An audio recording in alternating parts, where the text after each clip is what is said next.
कपड़े धोने वाली बहू। शादी के पहले से ही विभा को कपड़े धोने का बड़ा शौक था। कभी नल के नीचे तो कभी तालाब के पास। अरे मेरी नीली वाली लुंगी नहीं दिख रही है।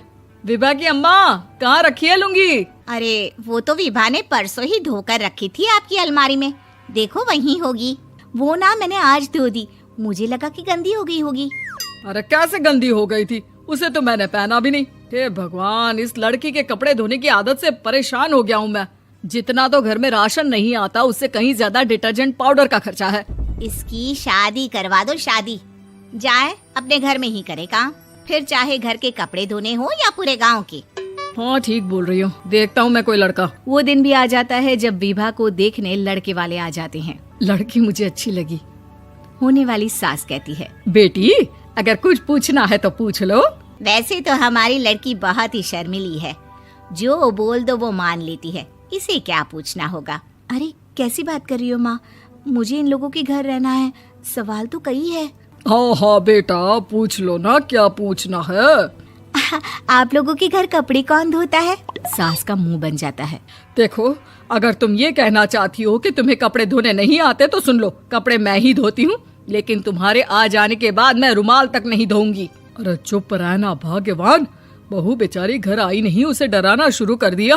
वो क्या है ना बिटिया, अभी तक तो ये कल्लू की माँ ही धोती थी, लेकिन अब तुम्हारे पापा तो दहेज में वॉशिंग मशीन देंगे ही।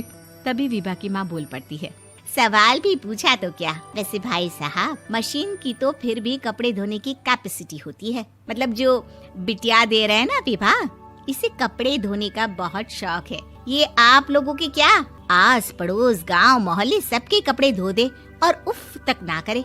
बाहर देखा नहीं आपने कितने कपड़े सूख रहे हैं?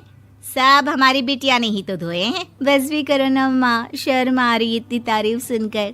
और तो और एक दाग निकाल कर दिखाओ तो मान जाऊं। हाँ अच्छा, माफ करना बेटा, मैंने गलत समझा।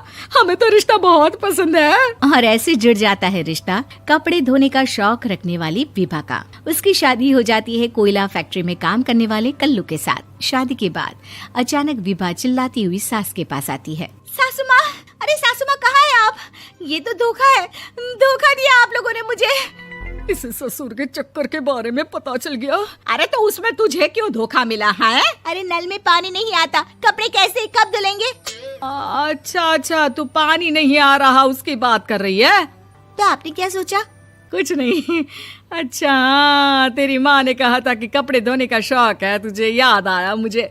शौक बोलकर कपड़े धोने वाले मेरे जुनून को कम ना आके सासू माँ, कपड़ा धोना मेरा गुरूर है।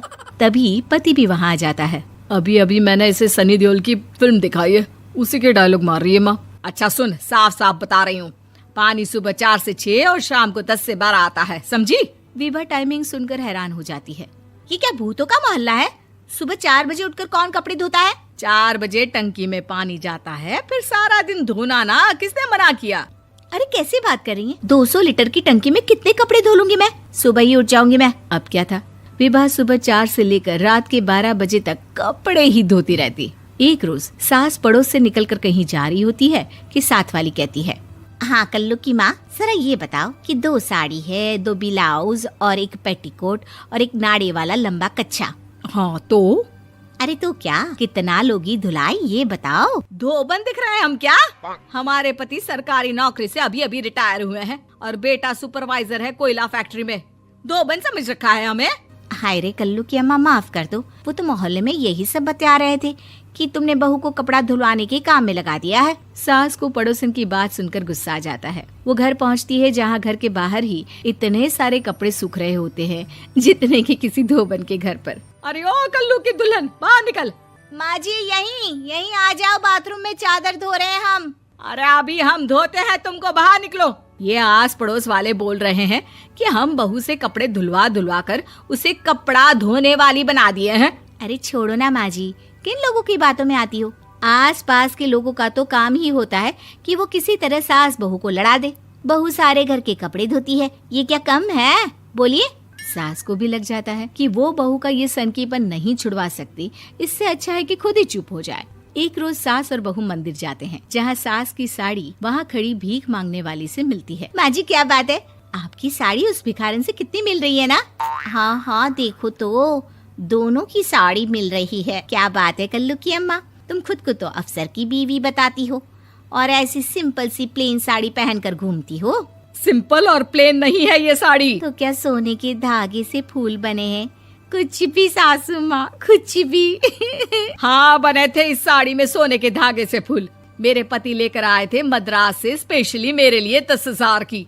ताहे भाई साहब इस भिखारन के लिए भी सेम टू सेम साड़ी लेकर आए होंगे 10,000 की। सास उस वक्त तो कुछ नहीं कहती, लेकिन बहू के साथ घर आती है और अलमारी से एल्बम निकाल कर लाती है। ये साड़ी देख रही है, ये वही साड़ी है जिसे मैंने अभी पहना था। इस साड़ी में ये जो चमकदार फूल दिख रहे हैं ना, ये सोने के धागों से काटे गए हैं। लेकिन तू लोकल वॉशिंग मशीन ब्रश से घिस घिस कर सारे फूलों को निकाल कर साड़ी प्लेन कर दी। मुझे माफ कर दीजिए सासू माँ। और तो और, जब मैंने तुझे तेरी गलती के लिए कुछ नहीं कहा, लेकिन तूने तो सबके सामने मेरा मजाक ही बना दिया। क्यों? बहू को समझ में आ जाता है कि अब से उसका कपड़े धोना बंद।